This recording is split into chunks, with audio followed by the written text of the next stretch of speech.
All right, everybody, we're back after some technical difficulties. I had to cancel all that porn I was downloading, but Basically, what happened is that Joey said something positive about Artie Burns, and it was so ignorant that the internet shut everything. It just exploded the internet. everything shut down. Damn. So I guess I'll start the porn back up. Anyways, is there any more news you guys want to talk about, or? No, man, that's it. All right. Well, we forgot to talk about what's everybody drinking. Let's go through the rounds, man. What are you drinking, Joey? Let's start left to right. I've got some Jack Daniel's honey and Coke. Ooh. Fancy boy tonight. It's all about the honey today, boys, because I am drinking Petal Prophecy, which is a honey IPA from the Burlington Beer Company. Check out that can art. Pretty cool shit, right? Good job. That is cool. It's pretty cool. Justin, clean sweep, honey. No, man, you guys should have told me. I would have picked up some honey tonight. But yeah, I Knob Creek and some water with an ice cube. So, yeah, Knob Creek. It's good stuff.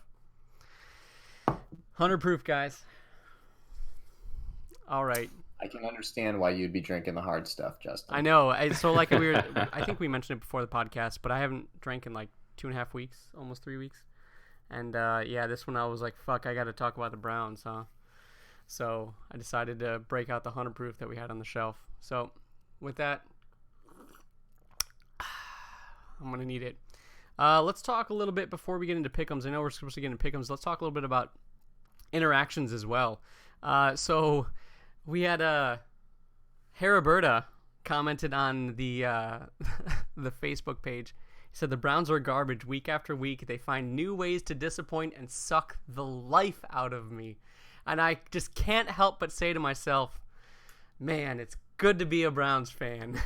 Like, talk about some same old Browns shit. Like, you know, it's like with the expectations going into the season and everything, it's just funny that, you know, we're just like, we've just like regressed back to exactly what the Browns are, have been, and always have been. But it is what it is. We'll get to that once we start talking about the Browns. Actually, there's a couple different comments about the Browns. Let's talk a little bit, I guess, about the polls since we're on interactions. Man, were you guys wrong about the Chargers? Let's just put that out there, and maybe we'll talk in more detail about that when we get to it. There was a poll that went up. That was a universal you guys, because the other you guys that are here both picked the Steelers. Yeah, and there's a number of things I talked about in that game that were really, really accurate. So, frankly, you're welcome. And I tried to play devil's advocate with Chad, and I was like, the Chargers receivers are really tall. But yeah, man, that was like the big upset as far as polls go. Everything else was pretty straightforward, but you know, it is what it is. With that, guys, please interact with us on Facebook. Get some more conversations going. We got a couple other like little comments here and there that are kind of reflective on the games, so we'll talk more about them as we get to the games and stuff. But I'm just putting that plug in there, guys. We got polls up. We put them every week. We get some pretty good interactions on those, but let's keep those going, and let's get some comments going on the stuff. So yeah, Panther Nation. So Brian just commented on Facebook. Panther Nation, you're on the wrong podcast, bud. Ooh. Brian is actually, it's a good segue to the pick'ems. Yeah, so let's talk about the pick'ems. So Brian is killing in the pick'ems. Yeah. So last week, I know that you had your big King of the Hill moment, Joey, but you also actually picked top this week as well, which is uncharacteristic of you, Joey. I will say that. Are you still with us, Joey? All right. Yeah, I'm here. All right. It's uncharacteristic of you. Last year, you were like second from the bottom. And like this year, you're like, what, top 2, top 3, something like that in the overall pick'ems? What? So first off, just to throw out who won the pick'ems last week, it was a tie between Brian, Bones, and Joey with 10 of the picks. Man, this is a really weird season, I feel. There's a lot of people that are not meeting expectations and a lot of people that are exceeding expectations. It's kind of strange. That's my excuse, at least. But my question to you, Joey, is how do you go from, like I said, like almost like second or third from the bottom to third from the top? Like, what changed over the offseason? Well, Justin, time is a flat circle. Yeah. I don't know, man. You just got to get lucky picking the right upsets. You're going to have to do better than that because Justin is going to forward your exact answer to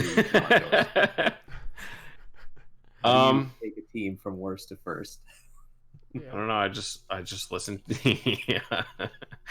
I just listened to a lot of podcasts through the week, and so last year I was on a bit of a hiatus from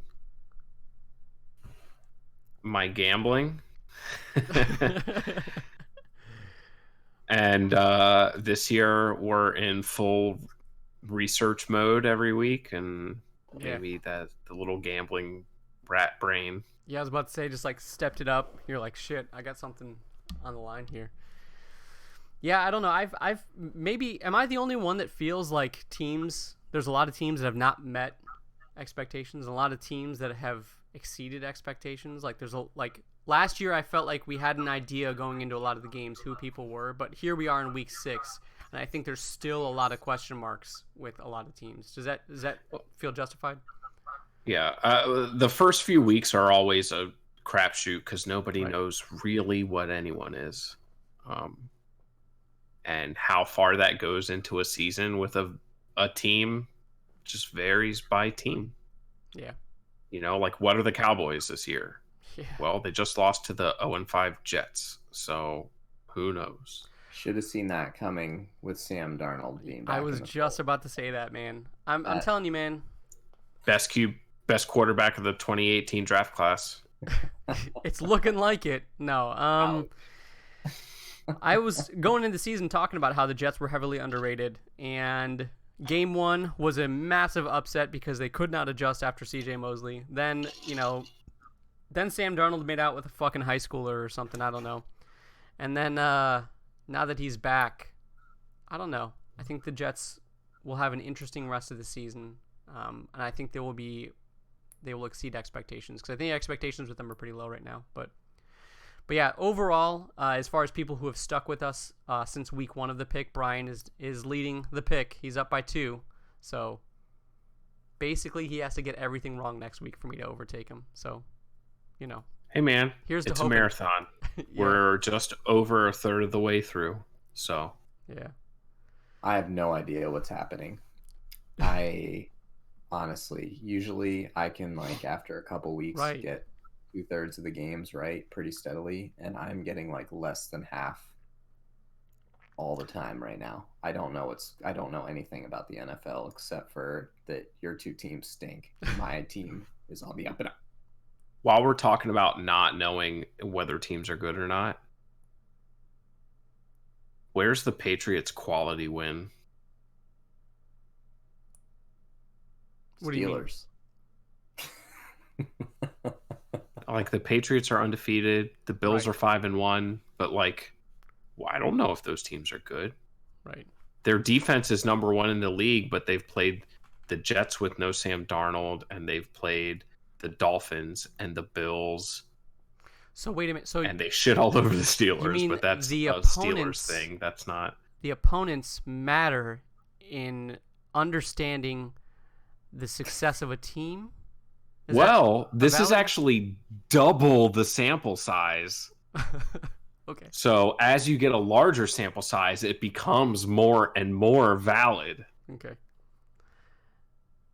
So, yeah, I think that's a good point. For example, Steelers and the Browns have now played the same teams a couple times, and the Steelers have performed better against all of those teams. Therefore, the Steelers are better. It's just simple. It's science. It's simple science. Well, we'll see. How many weeks? What week is that? 9, I think?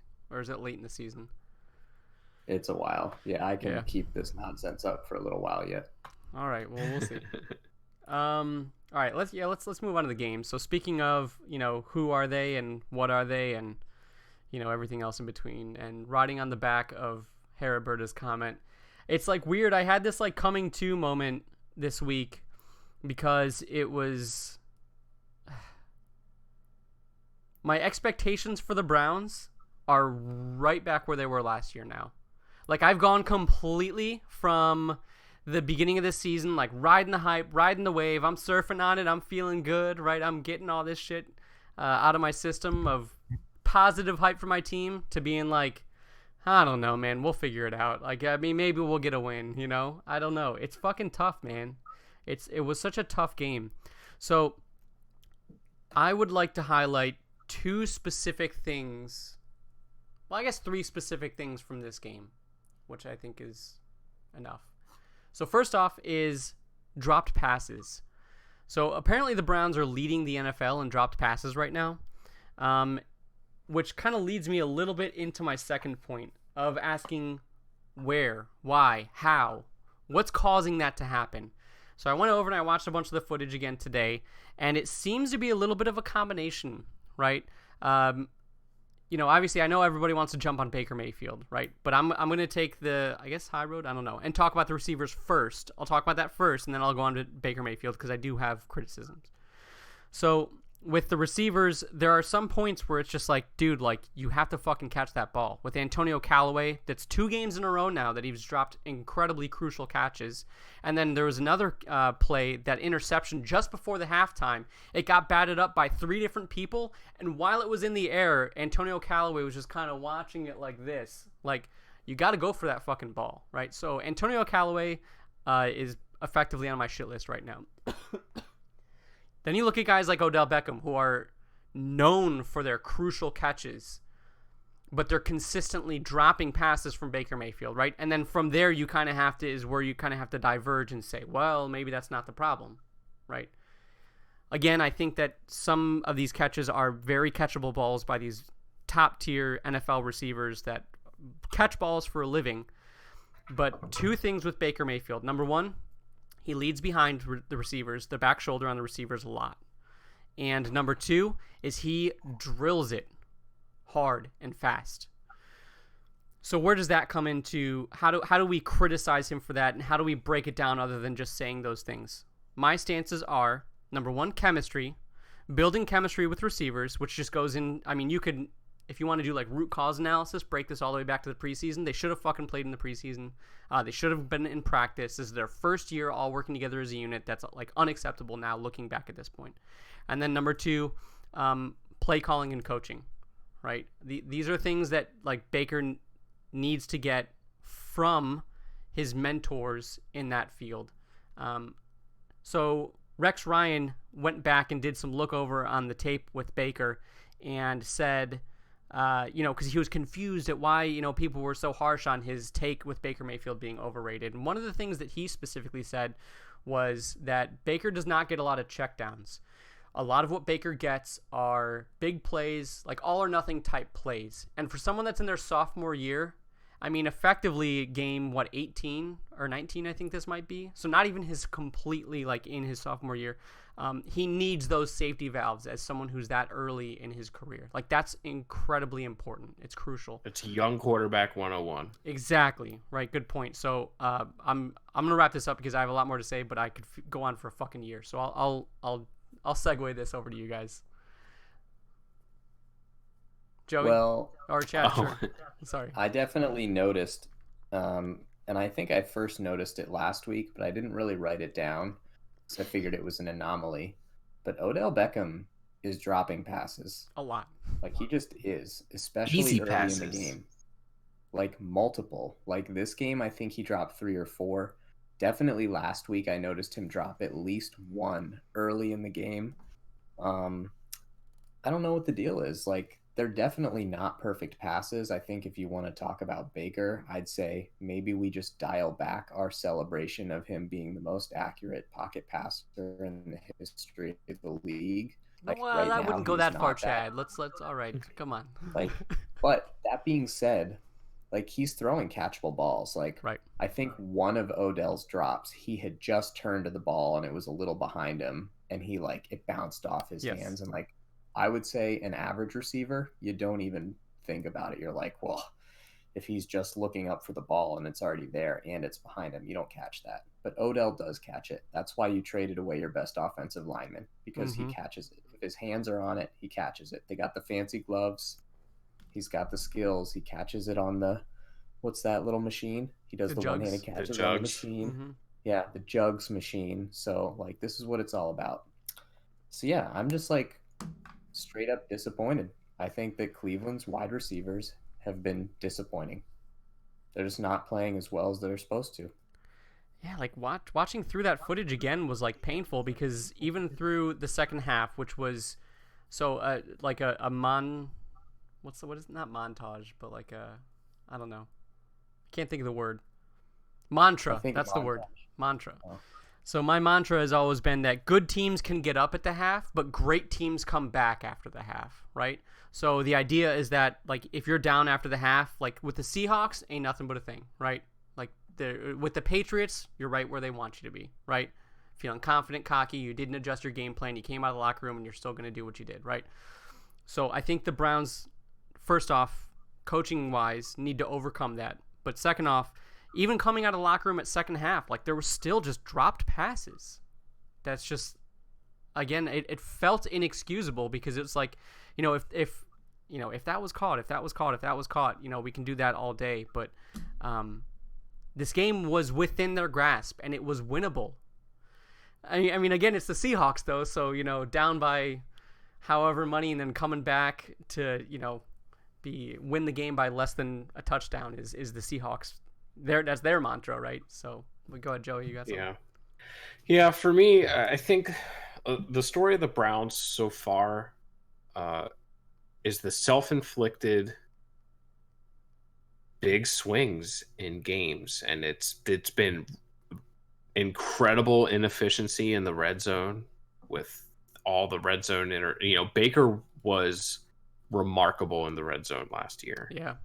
As far as TDs to turnovers and converting touchdowns rather than field goals. And that's not happening this year. And I think something that this team still needs to learn how to win, if that makes sense. I know it's kind of cliche, but they should have won this game. It was very well in control, and they should have won this game, and they let it get out of hand. And a lot of it, before we talk about external forces, a lot of it is self-inflicted. Whether Baker is just too blasé with the football, I don't know what it is. Rashard Higgins didn't play in this game. Yeah, I don't understand. Which is crazy to me. Especially once it starts to tighten up, especially how Callaway played last week. And I actually thought Callaway was decent. He kind of disappeared, I think, in the second half, but he had some catches in the first. Like, he was a positive influence on the game in the first half, and he was just non-existent in the second half. But I don't think there's any single glaring reason for the Browns losing 2/3 of their game so far. Like, they have what they need, and they just can't put it together. I think a lot of it is identity, which is because you have all these so many pieces of this team are still new in so many different aspects. Even when you flip over to defense, the impact of losing 3 of your marquee players, I'll say 2 because I'm not going to count Greedy, but in Denzel Ward and in Christian Kirksey, right? So the defense has had to adjust in relearning like what they can be with playing only backups, right? In the right backfield, right? And then on offense, I mean, point everywhere, and you've got somewhere that you need to improve, with the exception of Nick Chubb, right? But the offensive line needs time to mesh. The new receivers need time to mesh. Baker needs time to mesh with those new receivers. The introduction of Hilliard over Duke Johnson, right? Those kinds of things. And the fact that, you know, preseason efficiency and training camps, OTAs, all that stuff, you know, I was on the train of, sure, you know, Odell Beckham, you know, he knows how to train himself and get himself ready for the season, so on and so forth. But it seems more and more apparent that having him and Jarvis at practice and doing those things are crucial. I thought we Yeah, were and talking as far about as drop passes, so you guys threw me off here, but I'll tell you why the Browns lose 2/3 of their games, and it's gonna sound like a joke, but this is the way it works. They're losers. There were 2 sequences in this game where they just were losers, and one was in the first half. There's a minute and 30 seconds left in the game. They're Yeah. in the red zone. Everyone and their mother knows that there is tons of time and to not do anything crazy. But somehow, Baker snaps the ball with 25 seconds left in the play clock, rushes a throw, it's tipped, it's intercepted, and then the next thing you know, a championship, patient, winning cultured offense in Seattle takes advantage. They go down 80 yards in like 8 plays or 5 plays in a minute. They score a touchdown.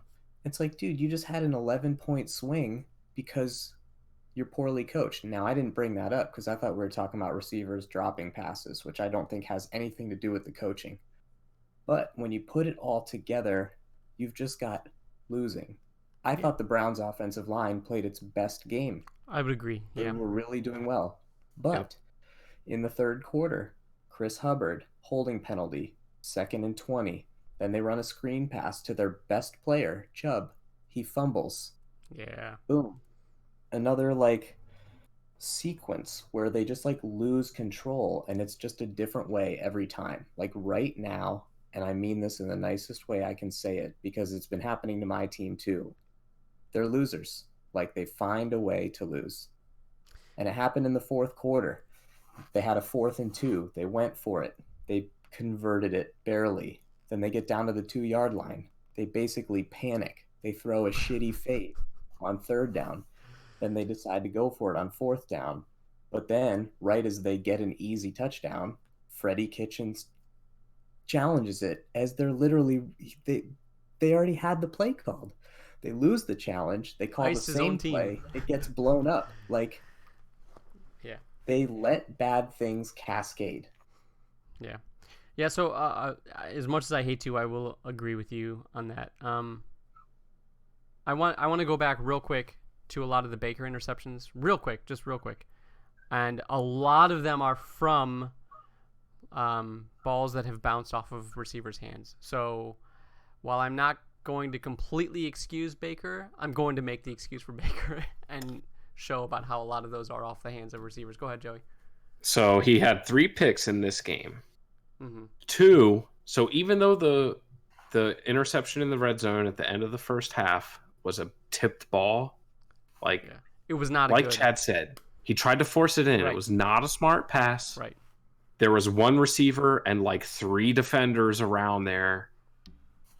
And even the Hilliard pass at the end of the game. Like if Baker puts that ball where it needs to be, even if Hilliard gets tackled right away and the clock's running, it's a 5 or 6 yard gain. You go no huddle and the drive keeps chugging. But Baker, I don't think it was intentional to back shoulder. If you look at the position of the defender, it's not like the back shoulder. It's not like he was jumping the slant or whatever it was, and the back shoulder was the obvious thing. Mm-hmm. And that's not even typically where you throw a back shoulder. You don't typically throw a back shoulder there. It's normally down the sideline. So that's a poorly placed ball too, and that led to 2 turnovers. Right. And maybe to give you some solace, the Seahawks are really good. And last week, Chad and I both called Russell Wilson an MVP candidate. You lost the turnover battle 4-1 and still only lost this game with 3 minutes left on a go-ahead touchdown. So for me, that's where learning how to win, you guys should have won this game handily. The Browns just need to learn they just need to grow and mature as a team, whether it's coaching or decision making or both. It's a conglomeration of things, but they just need to learn how to win and do the little things right. That's what the Patriots dynasty is built on. Yeah, that's They true. do all the little things right. They don't fuck up the little stuff, because all the little stuff adds up. Yeah. That's true. And even the first interception that Baker threw on that collision that happened with Odell, you had Jarvis running to the outside with nobody on him. Well, not nobody on him, but he had every opportunity, right? So Baker is forcing more than he should too. Yeah. So there's that. So we need to move on, but I'm just going to make one comment about the defense. A run defense that was pretty strong in the beginning of the season, and as much as the Ravens still were able to run, I would say, well for the average team, but not as good as the Ravens are at the run game, if that makes sense. So what I'm trying to say is that the Browns have controlled the run pretty well this season, and they could not stop, what was his name, Carson, this fucking game. Yep. It was bad. He's violent. So yeah, I mean, like he would just part the Red Sea, man. So they could not stop him. And as far as the defense goes, Myles Garrett got a good sack in there. Still, I think is a pretty good candidate this year. Or at least he's up there in the runnings. But man, they could not stop the run. So I think Garrett had 2 sacks. He should have had 3, but he lined up offsides on one of them. Yeah, it was like third quarter or whatever. Most penalized player. Yeah.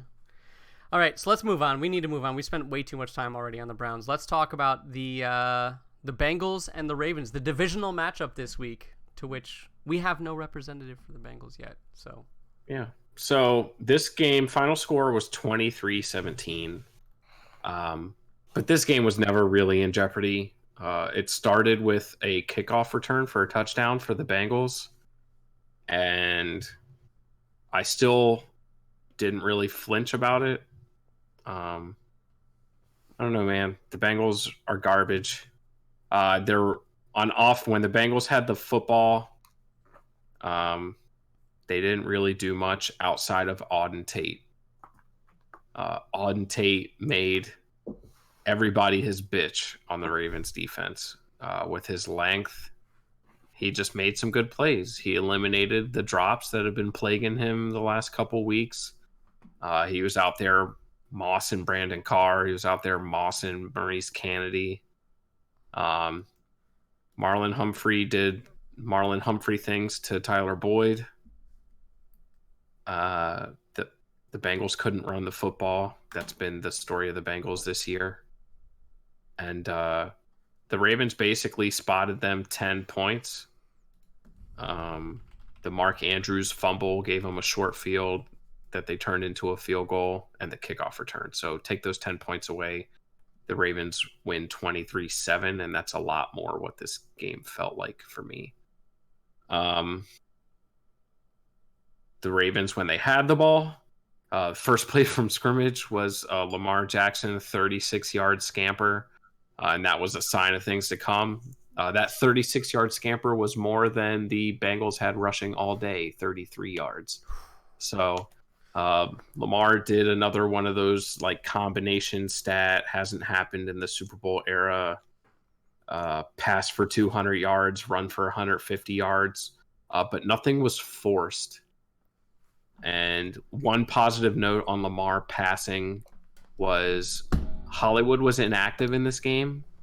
And so he was kind of forced to spread the ball around a little bit more. And he did, I thought. He looked fine. Nothing crazy. It was only like 230-something yards. But the Ravens were efficient. They're still not as good as you'd hope they'll be in the red zone, and hopefully they can clean that up and get more touchdowns and less field goals. Justin Tucker bounced one off an upright, but it went in, and that's all that matters. And he became the fastest kicker in NFL history to 1,000 points. All in all, I mean, it was a good win. You'd like to see the scoreboard be a little more lopsided for the Ravens, but it was a complete win. They lost Deshaun Elliott.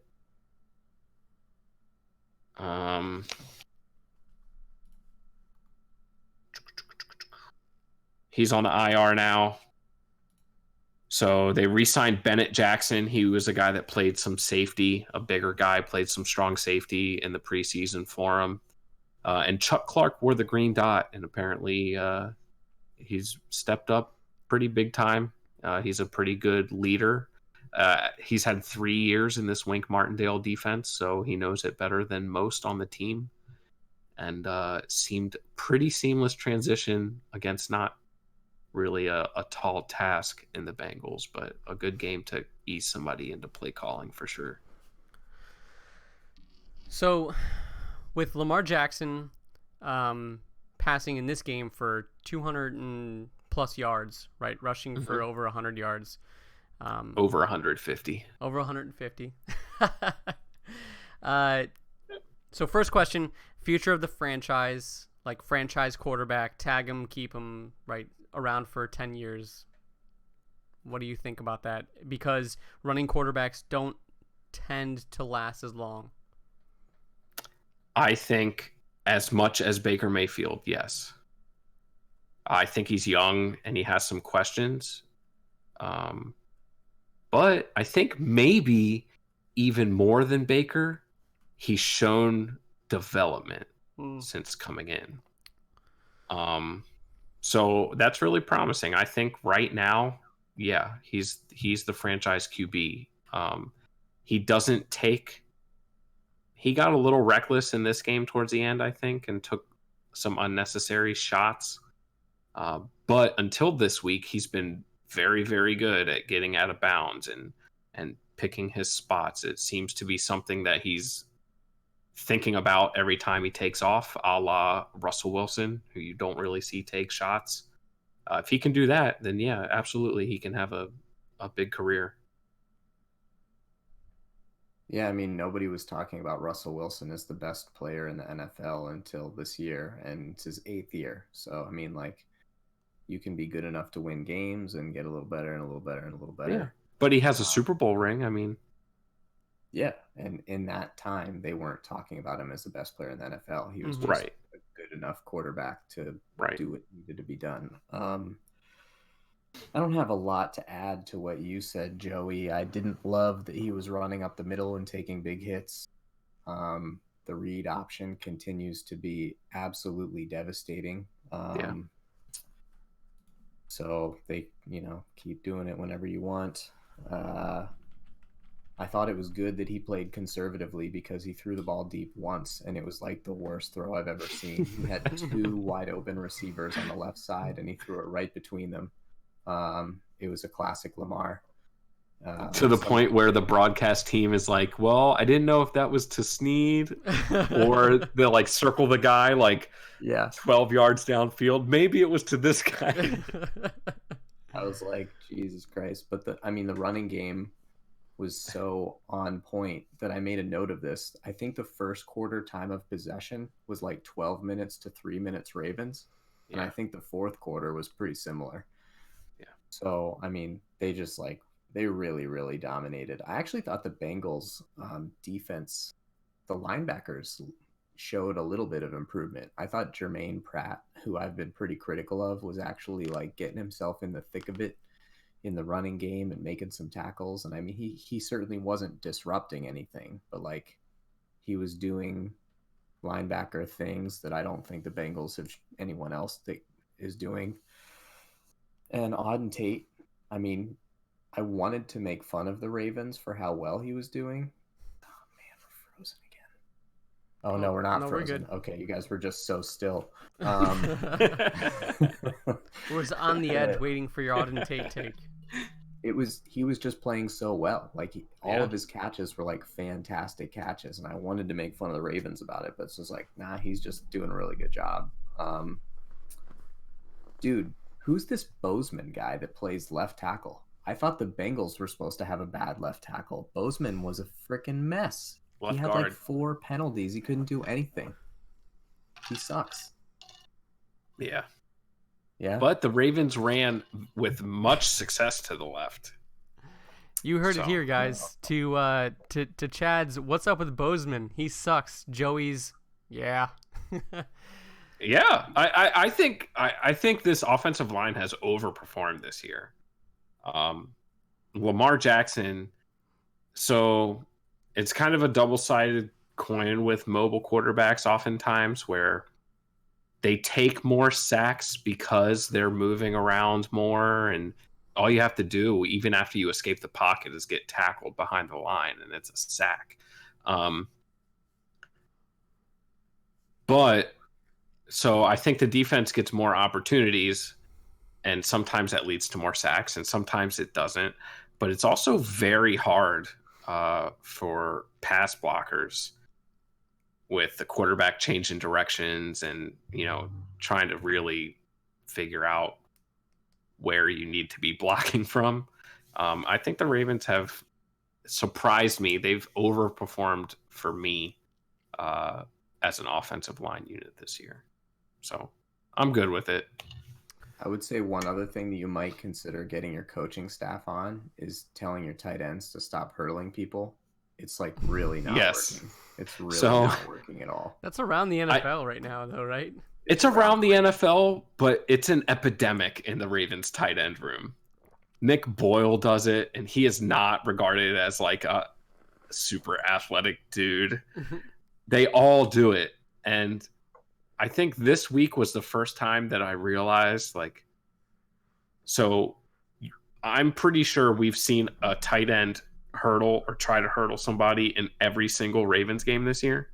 It's right up there. It's a high percentage.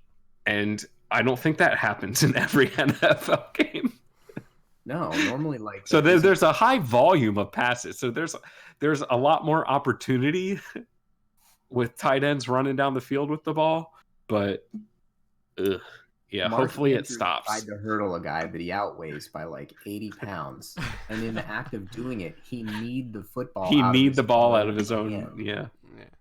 Clown. I would also say, I know you're riding high right now because you've got 2 division wins, and the series versus the Bengals was tied, so this was a really big win for for the Bay. But your pass rush still isn't good. I'm just telling you.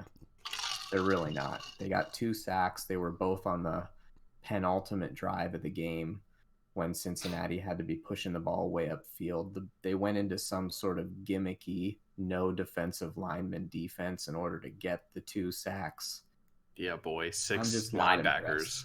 Cincinnati's offensive line is horrible, and they did play a very quick passing game in order to disrupt that rush, but you should still be deflecting passes. You should still be blocking his line of sight so he can't see those reads and getting sacks. You're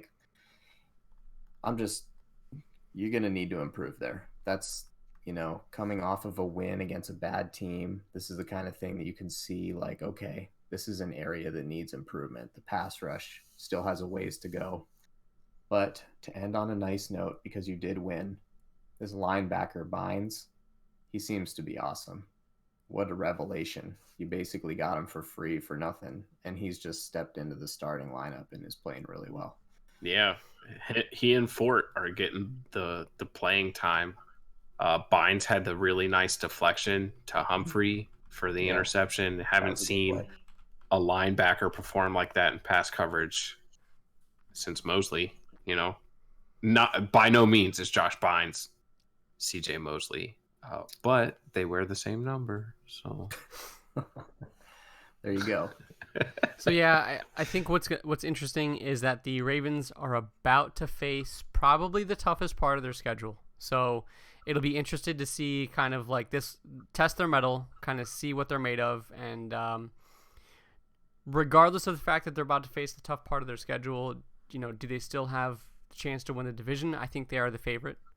But as far as who they are as a team in the sense of moving past the playoffs, we'll see.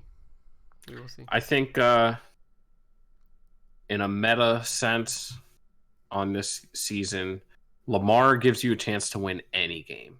When this offense is rolling, really in the flow, and the run game's going, and their play action off the run and the read option, this offense is as close to unstoppable as any.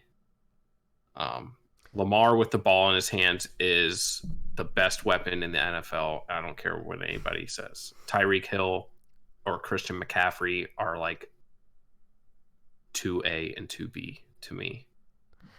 So It'd be interesting to see them do a quarterback skills competition against each other. The three of them? Yeah, I just wanted to say that. Throw OBJ in Yeah. Which, yeah. Anyways, how does it feel to say that the offense might be the strong point of the Ravens? Yeah, first in the league in yardage per game. I think 8th in points, and the defense is in like the low 20s and everything. Stinky It's weird, defense. man. It's strange. It is weird. I haven't adjusted my expectations yet, really. Like, it doesn't feel right. All right, well let's roll on to the last game, which I don't know. I thought was kind of a marquee game. Obviously, it was the Sunday night game at 8:20, but the outcome to me was not as expected. And maybe it's because I didn't tune in to the AFC Northcast. Maybe that's why my expectations were not what they should have been. But yeah, I don't know. Before we get into this, I guess I'll preface it with a question. Are the Chargers not who we thought they were? Or are the Steelers better than what we expected with their third string quarterback? You know, it's weird. But sorry. Before Chad takes that, I'll throw my little 2 cents in. The Steelers defense is very, very, very good. And the offense is sufficient at the moment. That's my take. Chad?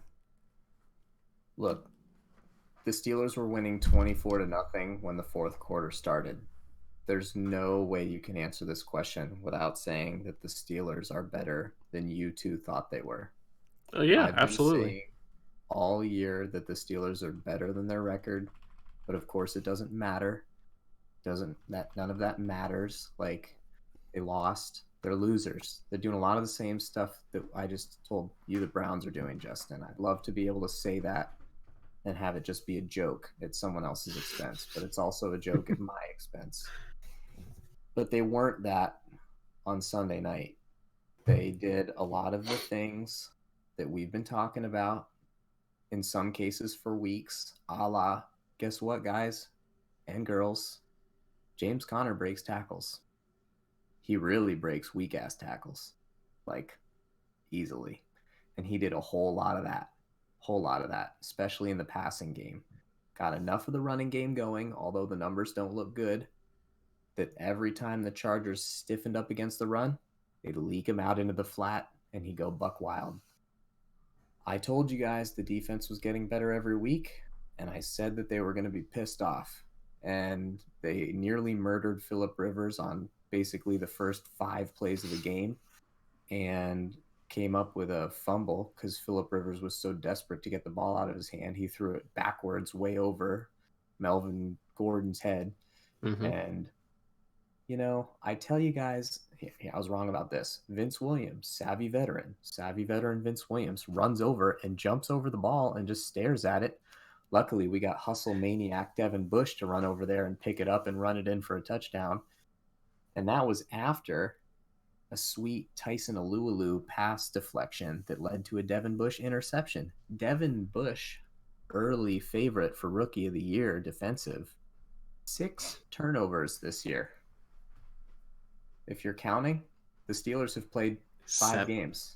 They also, I think, have 7 turnovers combined for the year, something like that. Is that? No, it's like maybe it's I'm like mixing 12. teams. They have 8 interceptions, which is the same amount as they had all of last year, plus the fumbles and stuff. Like, dude, they're crazy. They did a few Steeler things. The Steelers can salt away a lead like no one I've ever watched. Like, it's amazing how they do it. It's a little exasperating, to be honest. I was really excited for this game to end like 24-0 or maybe 24-7, you know, and I could get on the podcast and talk about how this defense was rounding into elite. They just couldn't do it, you know. Hunter Henry, they just decided not to guard him. Maybe they couldn't guard him. I don't know. He's a good player, They've had problems with tight ends all year. They've had problems in the middle of the field all year. He is both a tight end and he was running in the middle of the field, so that was rough. And I'm not going to lie, a couple big-time nightmares almost occurred to me. Stephon Tuitt, who I would say is the best player on the defense, went out with an injury in the first quarter, and I freaked out because he is, in my opinion, the best player on the defense and an agent of chaos in this world. And then in the third quarter, Devin Bush rolled his ankle, and I wrote down, what did I write down? I am going to write down terrible self-harm things in my diary if this is a serious injury. Fortunately, it wasn't. So he came back in the game, but Stephon Tuitt had a pectoral injury, which sounds like, oh, no big deal. Well, guess what? It is a huge deal. Every time you hear pectoral injury, you should just shed a tear because he is confirmed to be out for the year with a torn pectoral muscle. So that's a problem. This defense was getting to elite territory. I don't know. I don't know that I can make that case now without him. The only thing that I've got going for me is that in his place, Hargrave, Javon, was it? I'm blanking on his first name. Javon Hargrave. Javon. Huh? Yeah. He is basically in a contract year. The Steelers are not going to re-sign him. It's too expensive. He plays less than half the snaps, but he's like an elite pass rusher at defensive tackle. So he's going to get a ton of snaps now to basically go make his money. His agent is telling him every Saturday night, go make your money. Go make your money. And he's going to do it. Go make our money. Yeah. So it's not going to be Tuitt level excellence, but it could be close, actually. He's a really good player. We'll see. It was a great win. It keeps the Steelers kind of in the conversation. I think it puts them ahead of the Browns, at least in my mind and my heart. Great win, man. Dominant. And how cool is it that the NFL hasn't taken away the Steelers' second home stadium? Like, they have 2 home stadiums. It was crazy. It was crazy. There's videos all across social media of it. Like, you can hear it. Like, you can see defense chants. Oh, yeah. And like then the whole 9.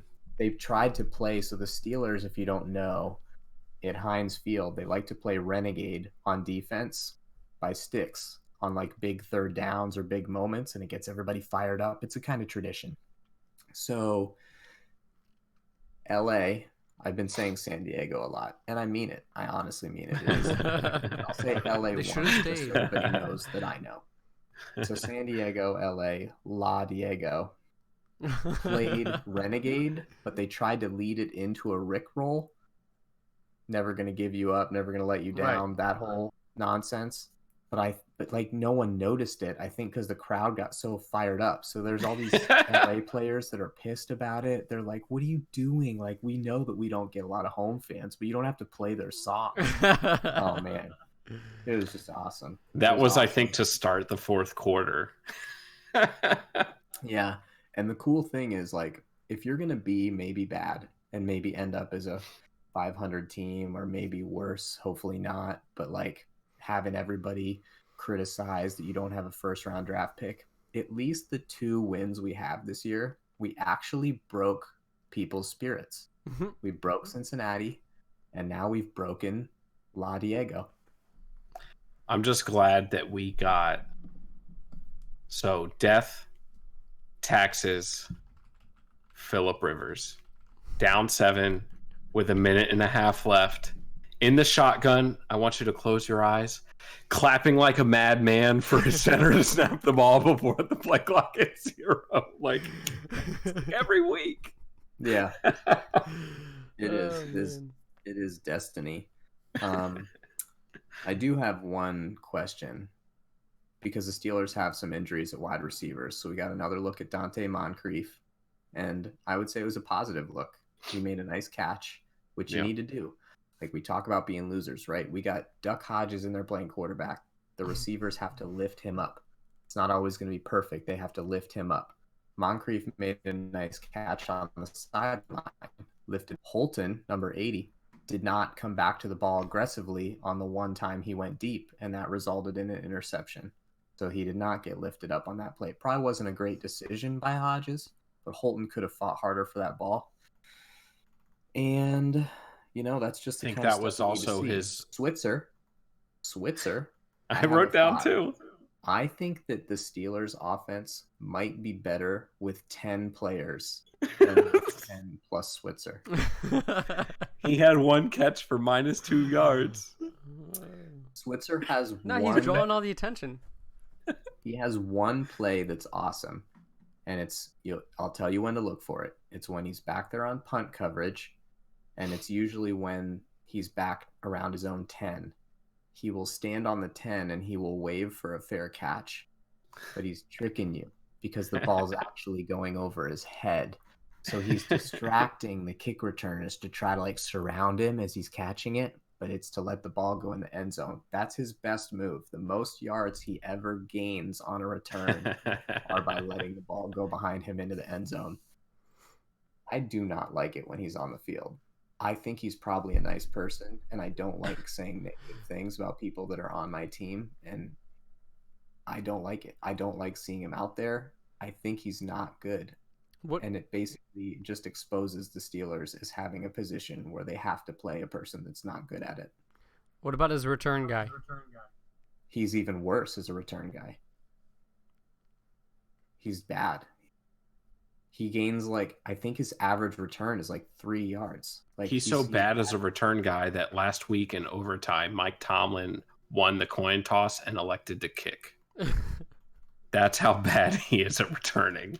Their average start off of kickoffs field position was the 12. That is a statement of fact. I can't deny that. That is actual full-blown accuracy. It's terrible. The punt return team might be better with 10 people and just nobody. Just let it bounce into oblivion. That's what he does. So, I guess two questions / comments. First off, with the injuries on the Steelers defense, 1 step forward, 2 steps back. True, false?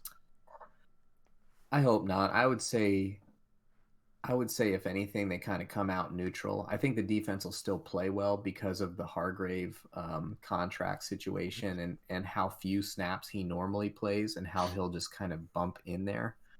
But the Steelers do like to do rotation, so that means you're going to see more Tyson Alualu and more, what's his first name? McCullers, the giant guy, number 93, that takes up the whole camera. He blacks out the whole camera when you see him. He's a nose tackle. Bengals have one of those guys too. Yeah, I think he's number 90. Great. They'll have moments against a bad defensive line and whatever, but I mean, it certainly isn't great. But I think that it could be washed out by the gradual improvement of both Devin Bush and Minkah Fitzpatrick. I think getting Steven Nelson back. Joe Hayden left that game, which is part of the reasons La Diego was able to make a bit of a comeback there. So I think there's some factors. Cam Sutton and Mike Hilton, that rotation is developing. I think it'll be a wash, but I sure would have liked to have Tuitt in there because if this defense got a lead again, that's something that Steeler fans just love. We love having an elite defense, and it's been a minute. Yeah, I think the AFC North as a whole enjoys a good defense. I think that's kind of like a staple. So my second question being kind of directed towards what we talked about with Joey, kind of this flip, right, where the defense is now the strong point of the Steelers, whereas for the last couple of years, it's definitely been the offense has been the strong point. So how do you think the Steelers build from here? I think that honestly, the Steelers are not culturally known as innovators. They're known as being a steady force and a steady hand. So I almost think it's easier for them to identify as a team that wins with its physicality rather than its ingenuity with the X's and O's. Although I think that if you kind of look in the margins, they've shown a little of both this year, especially over the last few weeks. I don't think that will be a problem. Even historically, I think their identity is definitely, they like to be the physical, take your will football team, but I mean, going back to like probably like the foundation of like Ravens Steelers rivalry with Hines Ward and Randall L. and the old college quarterbacks, even like Cordell Stewart, and they've done something. They do some stuff on offense that it's just hard for them to do it right now with guys making their first start. You had 2 quarterbacks making their first NFL starts in 3 weeks, you know. Although I would make the case that Roethlisberger might be the force that's slowing down the innovation more than anything, because he's an old hat and he likes what he likes. And the games that he's been out are actually the games when you can note that Steelers coordinators are doing things that are helping the team win, like that. Yep. So hot take. Yeah. you can only So do I so mean, much, you know, with Duck Hodges had one incompletion in the first half, and it was his only pass that traveled greater than 10 yards in the air. So same as what they did for Mason a couple weeks ago. Simplified the game for him. You know, leading receiver was James Conner, who is a viable first choice for sure. After seeing what he does in the pass game, you get him past the front 7 of any team, which is typically the more sure tacklers. And he's bigger than these secondary guys, and he's more physical, and he just breaks tackles galore. And I thought Fichtner did a really good job. So Melvin Ingram was out, but Joey Bosa was still there. Getting my Bosa brothers mixed up. He did a really good job also taking advantage of knowing that Joey Bosa is going to utilize a speed rush most of the time. They ran some draw plays to his side and into wide open field with Joey Bosa at the top of the pocket, just run right by him. So they did a very good job with scheme, again, protecting a young quarterback, and they were a good offense with a guy making his first NFL start. Yeah, and it looks like Mason Rudolph's on his way back. He practiced the week before the game. They have a bye week, then they play Miami. Back from the shadow realm. So I would expect Mason to reemerge, probably play Miami, but even if he doesn't, you know, you would think the Steelers could get to 3-4, and you know, I think they play the Colts after that. So back sort of in the thick of it still. Yeah, the Steelers, their schedule is very like sprinkled with, I guess, even distribution between tough opponents. But, all right, well, let's wrap that up. Those were the games as we see them for NFL Week 6. So let's wrap them up by talking about the offensive and defensive players of the week from the AFC North. Who do you guys have for the... Let's start defensive player of the week. Who do you guys have for the defensive player of the week? My defensive player of the week is one Mr. Devin Bush. He had the trifecta. He had a pick, he had a fumble return, a touchdown. Filling up the stat sheet. Devin Bush. Yeah, he won the game in the first quarter. He's the obvious choice. I do have an honorable mention because I suspected that Joey would understand that there was no Raven that was as significant to their win as Devin Bush was to the Steeler win. So I picked Cincinnati defensive tackle Josh Tupou. You might not remember him well, but he might weigh 480 pounds. He looks like just a giant fat man. But there was a play, and you can correct me if I'm wrong here, Joey. I think it was a third or fourth quarter where Lamar Jackson got out on the edge, and there was Josh Tupou and nothing but void behind him. And Lamar gave him a little shake and bake, and he got his big mitt on him, and he wrapped him up and made an open field tackle on Lamar Jackson, possibly the only one of its kind ever seen in the wild. So I'm nominating Josh Tupou for being the only person to ever tackle Lamar Jackson in the open field by himself. So is that it? Is that Tupou and who was it, Joey? Devin Bush. Devin Bush, that's right. Rookie of the year. All right. I guess we'll just ignore Myles Garrett, but that's cool. Well, All right. you can make a nomination. I mean, there's only room for 2, but I guess I'll nominate Myles Garrett, right? He got another 2 sacks, had a couple more tackles on top of that, 2 tackles for losses, hit the cube quarterback, hit Russell Wilson 3 more times on top of that. I think Myles Garrett is still making a decent case for Defensive Player of the Year. We'll say on game-long body of work alone, Mr. Tupou is honorable mention. There you go. That's Put Myles Garrett in. I don't see why you can't put more than 2 people in a poll, but because Facebook doesn't let me. Yeah, it's just Facebook only lets you do 2. So otherwise, yeah, fucking Facebook. Anyways, let's talk about Offensive Player of the Week. What y'all got? Joey started last time, so Chad, you start this time. All right.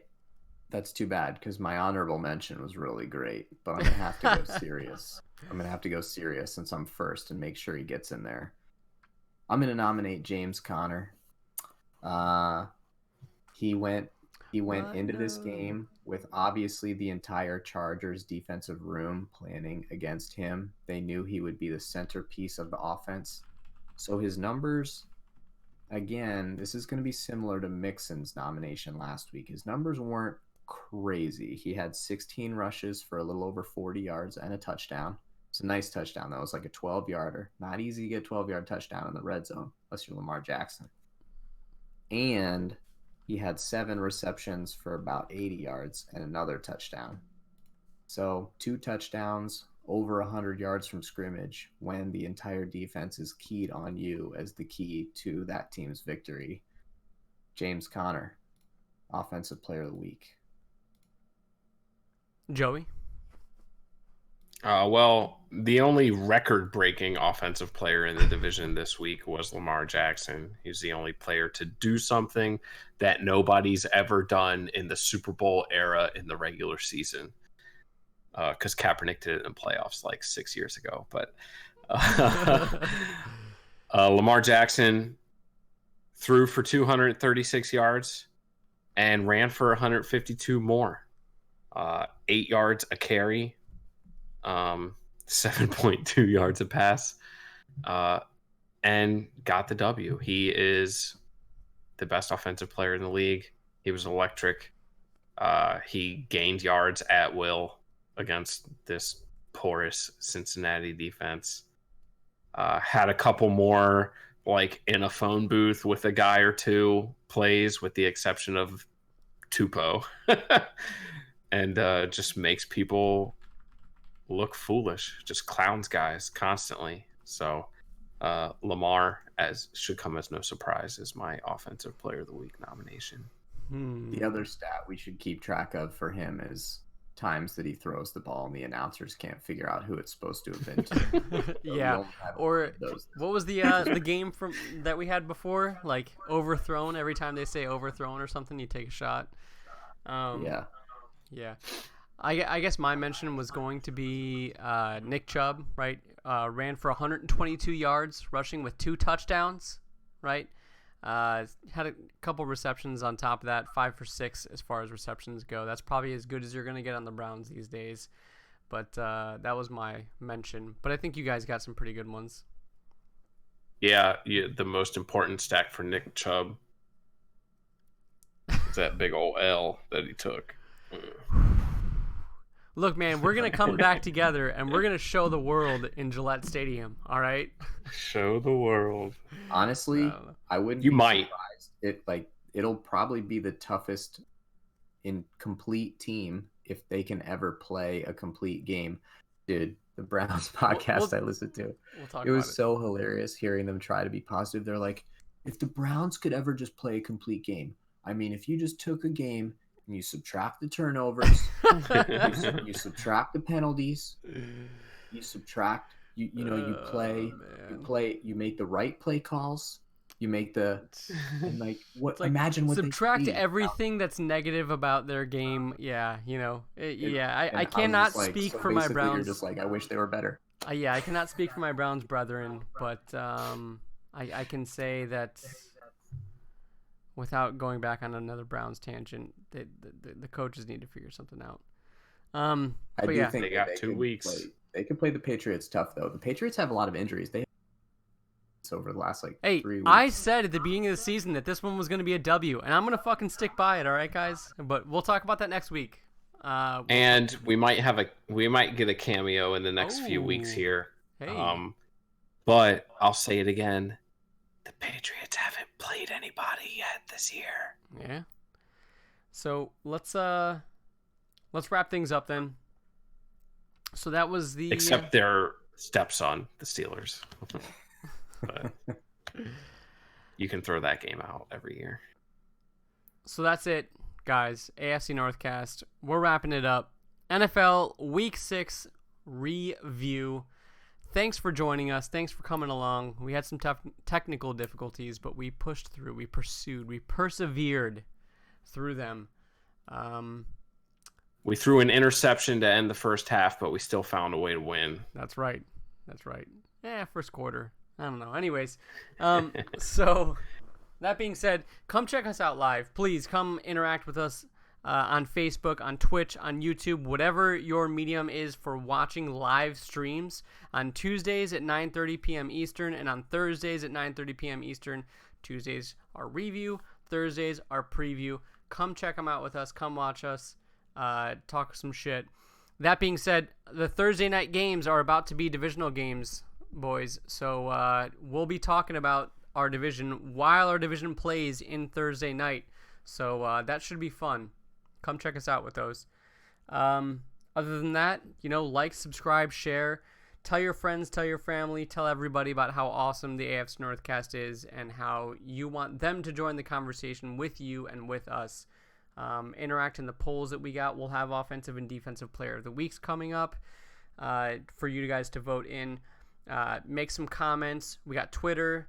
That's right, Chad. We have Twitter and Instagram. So be sure to interact on those as well. And make a community. Make something fun out of the AFC North. A place for you to talk shit with your friends from the division. So, you guys got anything else you want to close it out with? Steelers are back, baby. We're back. Ooh, that's a stretch. All right. Well, thanks for joining. You can find a way to spell back with the numbers 2 and 4. Yeah.